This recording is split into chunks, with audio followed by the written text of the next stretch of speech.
Salut à tous, j'espère que vous allez bien, très content de vous retrouver pour une nouvelle vidéo. Cette fois-ci c'est la preview du GP du Mexique 2025. Bon, la semaine dernière je vous avais dit que le GP d'Austin était un petit peu spécial pour moi parce que c'est le premier GP que je suis allé voir dans les gradins dans ma vie. Et j'y étais du coup l'année dernière. Mais cette fois-ci, le GP du Mexique est encore un GP qui est très spécial pour moi parce que je suis d'origine mexicaine. Donc évidemment c'est un GP que j'ai dans le cœur et que j'ai envie de voir briller dans le Circus F1. En plus le GP cette année sera un petit peu différent, l'ambiance sera un petit peu différente parce qu'il n'y a plus l'héros national Checo Pérez. Et du coup je sens que l'ambiance peut être un petit peu différente que d'habitude. On va notamment observer l'accueil qu'ils ont envers l'équipe de Red Bull, ça va être assez intéressant, ça va être assez marrant. Mais voilà, commençons cette preview et nos petits pronos avec la partie caractéristique du circuit. Bon, pour le GP du Mexique, nous avons un circuit de plus de 4,2 km, donc un circuit qui est relativement court, mais qui présente une des plus longues lignes droites de toute la saison, avec plus de 1,2 km de ligne droite. La course le dimanche va être composée de 71 tours, donc beaucoup de tours, et la course sera faite à une altitude de plus de 2200 mètres. C'est énorme. Et cette altitude exceptionnelle va faire qu'il y aura un peu moins d'air, ou en tout cas l'air sera moins dense, ce qui va faire que l'importance du moteur va être moindre par rapport aux autres circuits. Donc Alpine, non, n'aura toujours aucune chance. Et puis moins d'air, ça signifie aussi moins de refroidissement, notamment pour les freins. Donc attention aux équipes qui ont du mal avec le refroidissement, que ce soit des pneus, des freins, du moteur. Je pense, et je vise personne. À cause de la réduction de la densité de l'air, nous aurons par conséquent une réduction de l'appui aérodynamique. Ce qui fait que en fait, beaucoup d'équipes vont privilégier des ailerons un peu plus braqués. Ils auront besoin d'un peu plus d'appui. Et c'est un choix assez stratégique parce qu'il y a aussi cette très longue ligne droite où il faudrait un aileron plutôt débraqué. Voilà, on aura des choix d'ailerons assez différents dans les équipes cette semaine. Du coup, nous aurons des choix stratégiques différents sur l'aérodynamisme de la voiture. Par contre, nous n'aurons pas beaucoup de suspense par rapport à la stratégie des pneus. Vu qu'il y a une très faible dégradation, c'est très probable qu'on ait quasiment qu'un seul arrêt pour toutes les équipes. Et puis, dernière caractéristique assez spéciale de ce tracé, c'est justement la section dans le stade, dans l'ancien stade plutôt, qui est une section un peu plus lente, un peu plus sinueuse, et qui est très importante pour ne pas rater son départ de tour de qualif parce qu'elle se situe juste avant la ligne de départ. Donc il faut avoir une très bonne réaccélération, un très bon appui justement pour ne pas rater son début de secteur 1. En plus, l'ambiance dans ce stade résonne de façon très forte et c'est même impressionnant pour les pilotes. Et puis évidemment en tant que spectateur, c'est toujours très beau à voir. Passons sans plus tarder au point chaud du week-end.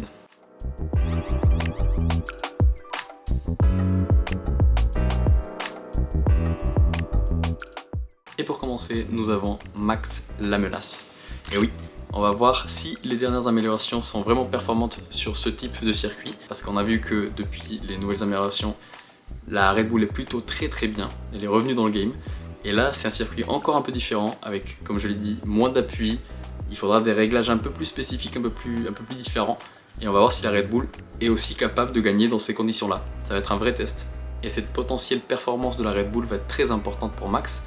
Parce que Verstappen, on le rappelle, a la chance d'enfoncer le clou encore plus dans la tête de Piastri et le couler totalement dans un doute et dans un craquage des plus total. Ouais, psychologiquement, il peut lui faire très mal. Deuxième point chaud, c'est évidemment Piastri et l'heure de la confirmation. Piastri doit absolument arrêter l'hémorragie parce que là, il est en train de nous concocter l'un des plus gros chokes de l'histoire de la F1. Mais c'est même pas le plus gros choc récent, c'est l'un des plus gros chocs de l'histoire de la F1. Comme je l'ai dit dans le débrief du GP des États-Unis, mentalement, s'il se fait rattraper, 104 points, ça lui fera extrêmement mal au long terme. Donc là, c'est l'occasion d'arrêter l'hémorragie une bonne fois pour toutes. En plus, il a des points qui vont dans son sens, il a des arguments qui vont dans son sens. Il a toujours la voiture dominante, même si la Red Bull est bien revenue. McLaren, ça reste la meilleure voiture, la voiture la plus performante et dans le plus de circuits possible. Donc Piastri a toujours la meilleure voiture, tout se joue dans la tête. En plus, s'il veut gagner le titre à la fin de la saison, il n'est même pas obligé de gagner toutes les courses. Il peut se satisfaire des deuxièmes derrière Max à toutes les courses jusqu'à la fin de la saison, en comptant les sprints, et il serait quand même titré avec 3 points d'avance. Donc c'est vraiment un duel face à lui-même, plus qu'avec Verstappen ou avec Norris. D'ailleurs, en parlant de Norris, je trouve qu'on le laisse un peu trop de côté dans cette histoire. On parle beaucoup de Max, parce qu'il se rapproche à grands pas et il est capable de nous faire une remontée historique. Mais Norris se rapproche aussi de son coéquipier, il a la même voiture que lui, et lui il a l'occasion de mettre un coup de massue sur la tête de son coéquipier aussi, et de passer devant dès ce week-end. Parce qu'il ne faut surtout pas oublier que dans cette histoire, à la fin, c'est Norris qui est le mieux positionné. Il est qu'à 14 longueurs de son coéquipier, donc il est vraiment à une distance totalement atteignable. En plus pour Norris, dans son duel à distance avec son coéquipier, c'est vraiment maintenant ou jamais. Parce qu'on ne sait pas de quoi l'avenir est fait, on ne sait pas si Piastri arrivera à avoir son sursaut d'orgueil ou à se réveiller tout court. Et du coup Norris, il faut qu'il profite de cette situation et qu'il passe devant au plus vite. En plus on sait que la semaine prochaine c'est le Brésil, et c'est le circuit par excellence des folies et des miracles. C'est un circuit qui peut très vite aller du côté de Max Verstappen, notamment à cause des changements climatiques. Donc oui, Norris a un très gros coup à jouer. Un autre point chaud cette fois-ci du côté des constructeurs, c'est la bataille pour la deuxième place. Et oui, on en a aussi parlé lors du débrief, mais ces 3 équipes-là, donc Ferrari, Red Bull et Mercedes, se tiennent en seulement 10 points.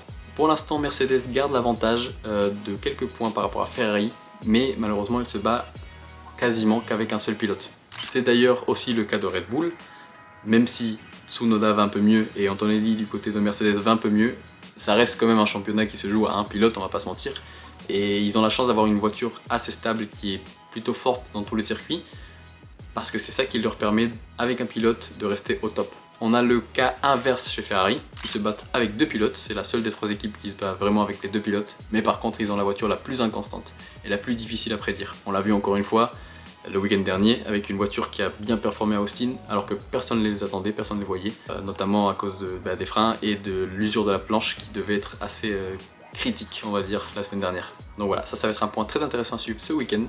Et puis voilà, on aura peut-être nos premières réponses, alors qu'il ne restera que 4 Grands Prix après celui-là. Passons maintenant, et finalement, à la partie des pronostics.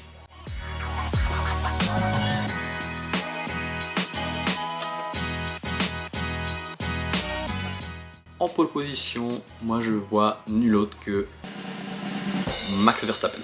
Ouais, je le vois ultra dominateur depuis déjà 5 Grands Prix. Je pense qu'il est en très très grande forme, je pense que la Red Bull va continuer à bien performer et nous a montré qu'il est déjà capable de marcher sur plusieurs circuits, typologies différentes, je le répète à chaque fois mais c'est à chaque fois la vérité.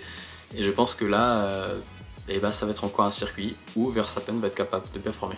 Piastri je le sens vraiment en dessous pour la pole, je vois pas du tout, en plus c'est un circuit qui historiquement ne lui a pas trop plu. Et puis Norris, même s'il est mieux que son coéquipier, je sens qu'il a cette petite graine dans la tête aussi, Verstappen, et il va se laisser avoir, je le sens.